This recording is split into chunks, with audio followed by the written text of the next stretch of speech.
Hello friends, কেমন আছো তোমরা সবাই? আশা করছি সবাই খুব ভালো আছো, সুস্থ আছো। আমিও খুব ভালো আছি। চলে এসেছি নতুন আর একটা ব্লগ নিয়ে।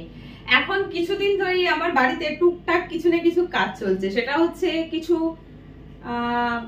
অর্গানাইজ করা বলো, মানে বাংলাতে যদি সেটাকে বুঝিয়ে বলতে চাই, মানে ঘরটা ঠিক ঘরের মতন নয়, আমার ঘরটা ইনকমপ্লিট। যেহেতু এটা রেন্টেড ফ্ল্যাট, তো এখানে অনেক কিছু ভেবে চিন্তে করতে হয়, কারণ বাড়িওয়ালার রেস্ট্রিকশন থাকে। বাড়িওয়ালা অনেক কিছু এখানে করতে দেয় না, বলে দেওয়াল ড্যামেজ করে কিছু করবে না, তাহলে কিন্তু ক্ষতিপূরণ দিতে হবে। সো যাই হোক, তোমাদের সাথে আগে আমি শেয়ার করেছিলাম যে আমার কিচেনটা ইনকমপ্লিট। অনেক কিছু আমার কিচেনে নেই, যেটা খুব বেসিক নিড হয় কিচেনে নেই। বাট কিছুটা আমি না তার মধ্যে করেছি সেট আপ রেডি, যেটা তোমাদের সাথে শেয়ার করা হয়নি। অন্য একটা ভিডিওতে আলাদাভাবে শেয়ার করব, ঠিক আছে? আর টুকটাক কাজ চলছে, তার মধ্যে একটা হলো ফ্রিজ ক্লিন। কদিন আগেই ফ্রিজটাকে ভেতর পোর্শন খুব ভালো করে ক্লিন করেছি। ভেবেছিলাম বাইরে আর ভিতরে একদিনই করে ফেলবো, কিন্তু ভিতরটা এত বেশি নোংরা হয়েছিল, ভিডিওটা আমি এখনো তোমাদের সাথে শেয়ার করিনি। শেয়ার করলে বুঝতে পারবে এত বেশি নোংরা হয়েছিল ফ্রিজের ভিতরটা, যে একদিন ওই ভিডিওটা করতেই চলে গেছে। মানে সরি, ভুল বললাম, ভিডিওটা করতে না, মানে একটা ঘন্টারও বেশি চলে গেছে ভিতর পার্টটা শুধু ক্লিন করতে। আর যেহেতু আমি ভিডিও বানাচ্ছিলাম, তো 1 আওয়ারে নিশ্চয়ই ভিডিও আমি বানাবো না, অনেক কেটে কেটে ভিডিওটাকে শর্ট করার চেষ্টা করেছি, বাট সময় অনেকটা লেগে গিয়েছিল। আর সেদিনকে আমার বাড়িতে ইলেকট্রিশিয়ান আসার ছিল, বেডরুমে একটা বোর্ড বানাবার ছিল, তিনি এসে বানাবেন, তো তার আসার টাইম হয়ে যাচ্ছিল বলে খুব হড়বড় করে শুধু ভিতরটা ক্লিন করে ছেড়ে দিয়েছি। বাট এই আউটার পোর্শনটা কিন্তু এখনো ক্লিন হয়নি, সেটাই আমি আজকে করবো, আর সেই ভিডিওটাই তোমাদের সাথে শেয়ার করলাম। আমার এখানে দেখতে পাচ্ছ, এই যে তোমাদের সবাইরই থাকে এই জিনিসটা যে দেখছো না, এটা সবাইরই ফ্রিজের মাথার উপরে এরকম ধরনের একটা কভার করা থাকে, আর তিনটে ওদিকে, এদিকে তিনটে, 6টা পাউচ থাকে, যার মধ্যে আমরা জিনিসপত্র চাবি টাবি রাখতে সুবিধা হয়। আমার কাছে না এটা একটাই আছে, ঠিক আছে? আর এটা প্রায় 6 মাসেরও বেশি বিছানো, অনেক ধুলো পড়েছে। তো আমি মার্কেট থেকে একটা কিনে নিয়ে এসেছি, বাট একটা জিনিস ভুল হয়ে গেছে, সেটা হচ্ছে কালারটা। এত হালকা কালারের জিনিস নিলে হয় না। দেখো আমি নিয়েছি, দেখো দেখতে এটা খুব সুন্দর লাগলো, পছন্দ হয়ে গেল, নিয়ে ফেলেছি। বাট বাড়িতে এসে দেখে মনে হচ্ছে যে ইস, এই লাইট কালারটা না নিলেই পারতাম। এটা কিনেছি দেখো ব্ল্যাক এর ওপরে, এটা তোমার ভেলভেট কাপড়ের আছে। যাই হোক, খেয়াল ছিল না আমার কাছে, না এটা একটাই ছিল, একটা ছিল বলেই অসুবিধা হচ্ছিল। মানে এই যে ফ্রিজের মাথায় প্রচুর জিনিস থাকে রাখা, সেইগুলো রাখার জন্য ওপরে একটা এরকম কিছু বিছিয়ে দিলে সুবিধাই হয়। তো আমার কাছে একটা ছিল বলে অসুবিধা হচ্ছিল, মানে এটা তুলবো, কাচবো, শুকনো হবে, তারপর বিছাবো, ততক্ষণ এই জিনিসগুলোকে রাখবো কোথায়? বুঝতে পারছো কি বলতে চাইছি আমি? তো যাই হোক, ফাইনালি আমি কিনে নিয়ে চলে এসেছি। আর এই যে দেখো, এখানে গণেশ ঠাকুর রাখা রয়েছে। লাস্ট ইয়ার আমি গণেশ পুজো করেছিলাম, তোমরা জানোই। এই যে এটা ভাসান দেওয়া হয়নি, বিকজ গণেশ পুজোর 5 দিন কি 4 দিনের মাথায়, 5 দিন কি 4 দিন এরকম কিছু হবে মনে হয়, খেয়াল নেই আমার ঠিক। বাট পুজোর বিসর্জনের আগেই বলছি, মাঝখানেই একটা ইনসিডেন্ট হয়ে গেল, আমার বাবা চলে গেলেন আমাদের সবাইকে ছেড়ে। তো তারপরে পুজোটাও স্টপ হয়ে গেল, আর এনাকে বিসর্জন দেওয়াও হয়নি, পুজোটাও শেষ করা হয়নি, সবটাই ইনকমপ্লিট হয়ে গেল তারপরে। তো এনাকে বিসর্জন আমি ভেবেছিলাম বাড়িতে রাখবো, বাট সত্যি বলছি আমি এমনি ঠাকুর পছন্দ করি না, মানি না, বিকজ লাইফে এমন অনেক ইনসিডেন্ট হয়েছে যার পরে ঠাকুরের উপর থেকে বিশ্বাস, ভরসা, ভক্তি সবটাই চলে গেছে। তারপরেও কোথাও না কোথাও মনের মধ্যে একটু হলেও ভক্তি ছিল, একটু ভালো লাগা ছিল, যার কারণে আমি ঠিক করেছিলাম গণেশ পুজো করবো। করলামও, পুরো নিষ্ঠার সঙ্গে করলাম পুজোটা। বাট পুজোর ঠিক মাঝখানে যে একটা এমন ঘটনা হয়ে যাবে, আমি বা আমার বাড়ির কেউ কল্পনাতেও ভাবিনি। তো তারপরে সত্যি বলছি, যা ছিল এই ভগবান ঈশ্বর এদেরকে নিয়ে, সেটাও আর নেই। তো এনাকে ঠিক করেছি সামনের বছর, মানে এই যে বছরটা চলছে 2024, এই বছর গণেশ পুজো হবে, আমি করব না। বিসর্জনের দিন এটা গিয়ে আমি গঙ্গায় বিসর্জন দিয়ে আসবো, বাড়িতে আর আমি রাখবো না। আমি কারণ দেখো, এনাদেরকে বাড়িতে রাখলে পুজো পাঠ করতে হবে, এনাদের যত্ন করতে হবে।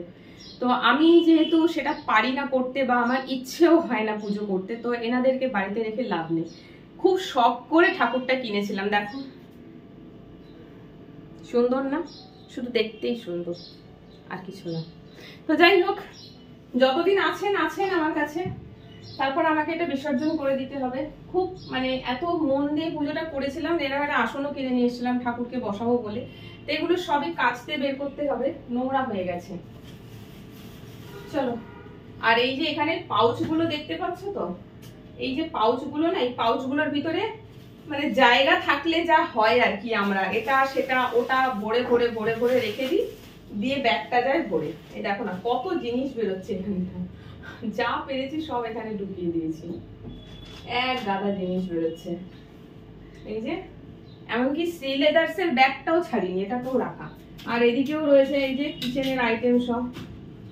অ্যাপ্রনটাকেও এখানে গুজে রেখেছি, অ্যাপ্রনটাও নোংরা হয়ে গেছে। এই দেখো সব বাথরুমে ট্রান্সফার করে দিচ্ছি। রাখার সময় তো খেয়াল থাকে না, রাখার সময় মা ভাবি রেখে দিলেই বাঁচি, তারপরে এগুলো যখন বার করতে হয় তখন হয় ঝামেলা। দেখি তখন মাথাটা গরম হয় যে এগুলো কি রেখেছি এখানটা। তো যাই হোক, বার তো করি আগে, তারপরে দেখছি। এখান থেকে অনেক জিনিস বাতিল করতে, অনেক জিনিস আছে ফেলার জন্য, সব ফেলে দিতে হবে। চলো ঠিক আছে, শ্রীলেদার্স এর ব্যাগটাকেই খুলে নি, কারণ এইসব এই জুতোর ব্যাগ নিয়ে কোথাও বেরোনো তো যায় না, আর বেরোবো না। এখান থেকে যেগুলো ফেলার সেগুলো এর মধ্যে ভরে নিচ্ছি। কবে শপিং করেছি দেখো, বাজার কলকাতায়, সেটাও এর মধ্যে ভরে রেখে দিয়েছি।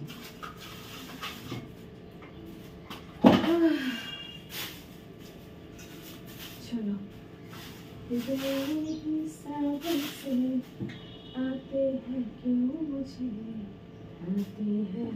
এটা দার্জিলিং থেকে কিনেছিলাম, ম্যাগনেট এখানে লাগানো ছিল, ম্যাগনেটটা এখানে রয়ে গেছে, এটা খুলে গেছে, এটাকে আবার সারাতে হবে। এই দেখো ফ্ল্যাশ ম্যাটিক কমোটের জন্য সস্তায় যখনই পাই কিনে রাখি, কেনাটা কেনাই রয়ে যায়। দেখো কালো জিরে কোথায় কোথায় কি ভরে রেখেছি আমিও জানি না, আমি সব ফেলতে হবে। এটা আবার কি আছে, এটা এটা আছে আবার গ্রিন টি। এটা মনে হচ্ছে তোমার ব্লিঙ্কিটে জিনিস অর্ডার করেছিলাম, ব্লিঙ্কিটে এই গ্রিন টিটা দিয়েছিল, খাওয়া হয়নি, ভুলেই গেছি দিয়েছে, রাখা রয়েছে।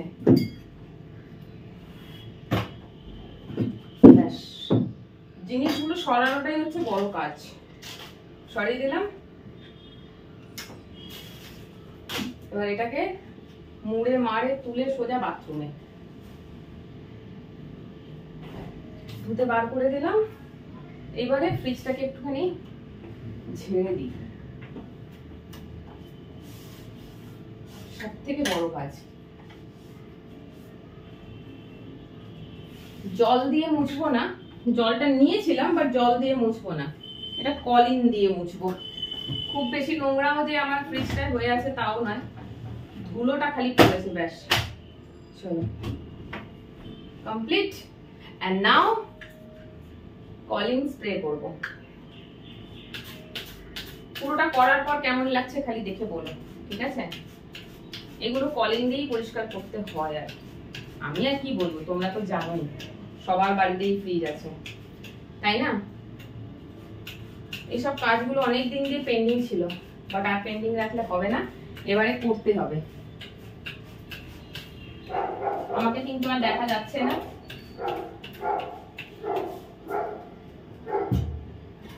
চলো আগে ফ্রন্ট সাইডটাকে মুছে দিই।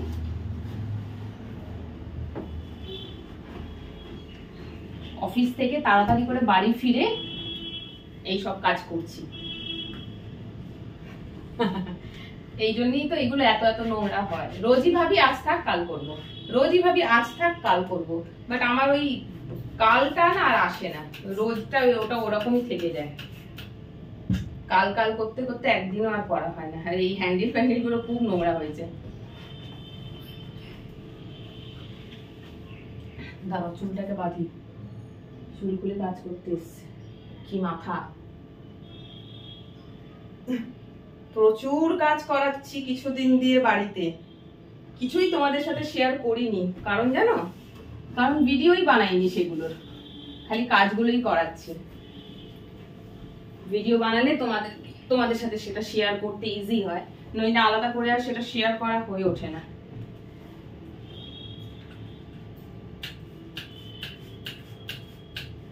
কলিন দিয়ে কিন্তু এগুলো না খুব ভালো পরিষ্কার হয়। কলিন না থাকলে সার্ফ জল দিয়েও হয়, বাট কলিন দিয়ে করলে বেটার। জল লাগানোটা সবসময় উচিত না, সব জিনিসে ক্ষতি হতে পারে সেটা, সেই জিনিসটা। তো এইগুলো মেনলি কলিন দিয়েই পরিষ্কার করলে ভালো।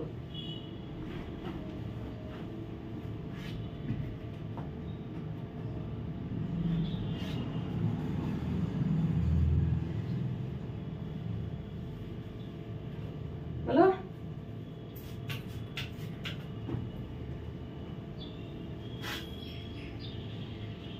খালি একটু ধুলো ব্যাস, এছাড়া আর কিছু নেই। ধুলোটার জন্যই পরিষ্কার করা, তার সাথে কাপড়টাও নোংরা হয়েছে, সঙ্গে অনেক জঞ্জাল জড়ো হয়েছে, যে জঞ্জালগুলো দিনের পর দিন এখানে জিনিস রাখতে রাখতে হয়েছে।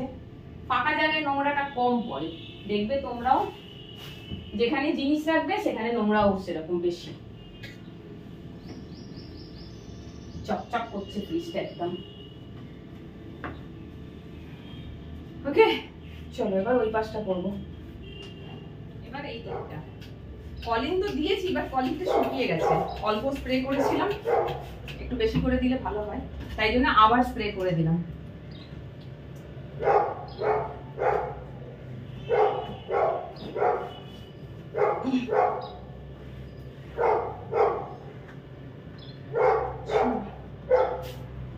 আমি এসে ঘর ঝাড়ু পোছা সব করে নিয়েছিলাম, তারপরে এটা করছি।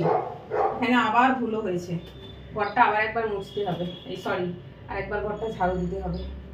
চলো হয়ে গেছে, বাট ফ্রন্ট সাইডটা আমি আরেকবার করব, কারণ বেশি নোংরা। এই যে দেখো এই জায়গাটা পড়েছে, এই যে জিনিসটা দেখছো হ্যান্ডেলটা, এই জায়গাটা বারবার আমরা এই হ্যান্ডেলেই তো হাত দিয়ে এসে অনেক সময় হয় কিছু কাজ করছি, কাজ করতে করতে এসে ধরে নিলাম, ব্যাস। সঙ্গে কেউ থাকে না তো, একলা হাতে করি কাজ এখানটা, কাউকে বলাও যায় না যে আমার হাত নোংরা আছে, ফ্রিজ থেকে একটু জিনিসটা বার করে দাও। এটা অন্য কেউ বাড়িতে থাকলে সুবিধা হয়, বা আমার এখানে যদি একটা হ্যান্ডেল থাকতো হ্যান্ডেলে কভার পরিয়ে দিতাম, সেইটার অপশনও নেই। আমার এখানে হ্যান্ডেলটাই একদম অন্য রকমের দিয়েছে, কভার পরানো যাবে না হ্যান্ডেলে। চলো ডান।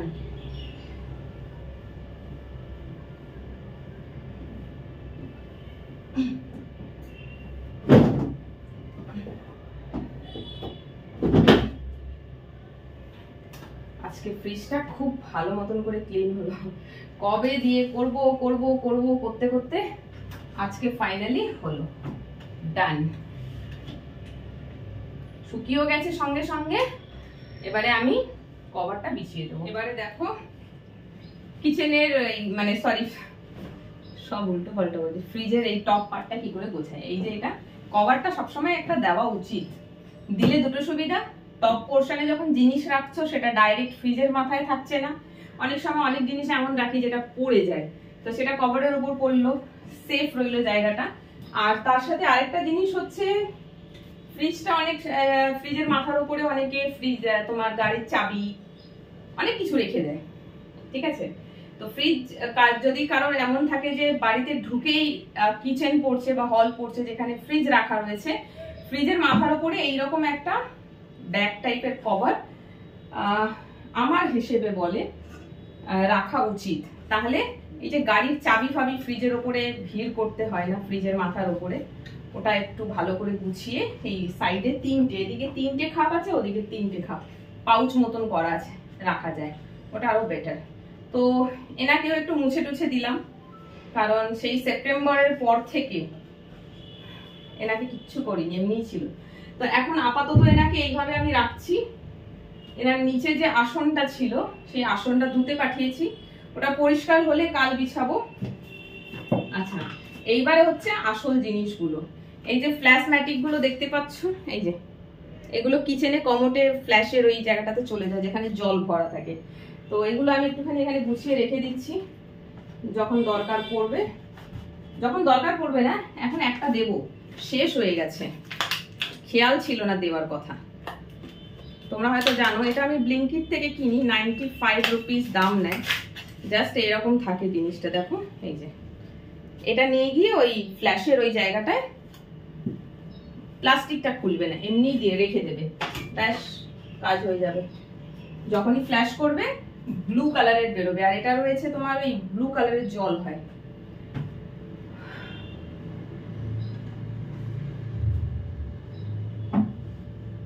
হলো তো? চলো, আর এইখানে আমি রাখি সেটা হচ্ছে এই যে এইগুলো হচ্ছে গার্বেজ প্যাকেট গুলো।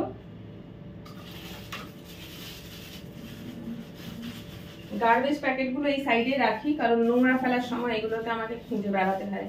এই প্যাকেটের মধ্যে রাখলে সেটা খুঁজে বের করতে খুব ইজি হয়।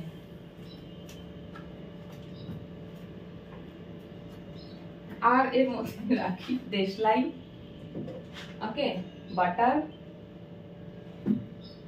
আচ্ছা, আর আছে এই একটা প্যাক মতন আছে ফেস প্যাক, যেটা আমি ইউজ করি। সাজানোর জিনিস ফ্রিজে মাথার উপরে রাখার জন্য সেরকম কিছুই নেই। আর এই দেখো এনসিল রাখা রয়েছে, খুব দরকারি একটা জিনিস। কোথাও ফেটে গেলে, কেটে গেলে, ছিঁড়ে গেলে না, ফেটে গেলে পাইপ, পাথর, এনসিল দিয়ে জাম করতে অনেক সুবিধা হয়। তো বাড়িতে এই জিনিসগুলো আমি অলওয়েজ রাখি আমারই সুবিধার জন্য। তো চলো, এটা হচ্ছে পাখার রড। জানি না কবে আবার দরকার লাগবে। আমার কিচেনে সিলিং ফ্যান নেই, সিলিং ফ্যান কিনলে লাগতে পারে, কারণ আমি যখন বেডরুমের ফ্যানটা কিনেছিলাম না, ওর মধ্যে রড এতটাই ছোট দিয়েছিল যে আমাকে কিনতে হয়েছিল। তো বড় সাইজের কিনেছিলাম, ছোটটা রয়ে গেছে। এই দেখো এই জিনিসগুলো। আর এটাকে তো সাটাতে হবে এখানটা, এটা এখন বাইরে রাখছি। আর এই সব আইটেমগুলো রাখার আপাতত জায়গা নেই, সেই জন্য এই পাউচের মধ্যেই ঢুকিয়ে রাখছি, কারণ আর রাখার জায়গা নেই। এই দেখো একটা বড় ছুরি, ধার কম, এটা ধার করাতে হবে। দেখতে অনেক বড় কিন্তু ধার নেই। তো এইগুলোকে এই পাউচের মধ্যে আমি এইভাবে ঢুকিয়ে রাখি, এতেই আমার পাউচগুলো ভরে যায়। এই দেখো এটা হচ্ছে কি বলে, শিরিষ কাগজ না খিরিশ কাগজ, ঘষার জন্য কাজে দেয়। এটা কিনেছিলাম এখানে দরকার লাগবে বলে, সেটাও গুছিয়ে এখানেই রাখছি, কারণ এটাকে এখানে না রাখলে পরে এটা আর খুঁজে পাবো না, অন্য জায়গায় রাখা যাবে না। আচ্ছা, এর মধ্যে একটু কর্নফ্লেক্স আছে, পরে ডিব্বাতে ঢালতে হবে, এটা এখানে রাখলাম, ঠিক আছে। আর এই হলো কলিন, মুখটা ঘুরিয়ে আপাতত কলিন এখানে রাখলাম, এই জিনিসগুলো এখানে রাখলাম, ব্যাস। আচ্ছা, আরেকটা জিনিস তো তুলতেই ভুলে গেছি, কালো হয়ে গেল, বাইরে রেখে দিই। যে ঠাকুরের বাসন, আমার কাছে ঠাকুরের একটাও বাসন ছিল না। এগুলো সব কিনেছিলাম গণেশ পুজোর সময়, একদম নতুন। বাট যাই হোক, এখানে যেটা লেখা সেটাই ঘটে। আমরা যেটা চিন্তা ভাবনা করবো সেটা আমাদের সাথে খুব রেয়ারলি হয়। ইনি যেটা ঠিক করে রাখবেন সেটাই কিন্তু আমাদের সাথে ঘটে। তো যাই হোক, চলো ভিডিওটা এখানেই অফ করছি। দেখো কি সুন্দর করে গুছিয়ে দিলাম পুরো কিচেন। এই যে ফ্রিজ পুরো পরিষ্কার, সব ক্লিন করা হয়ে গেছে, ব্যাস। ভিডিওটা এখানেই অফ করছি। তোমরা দেখো কেমন লাগলো, কমেন্ট করে জানিও। টাটা।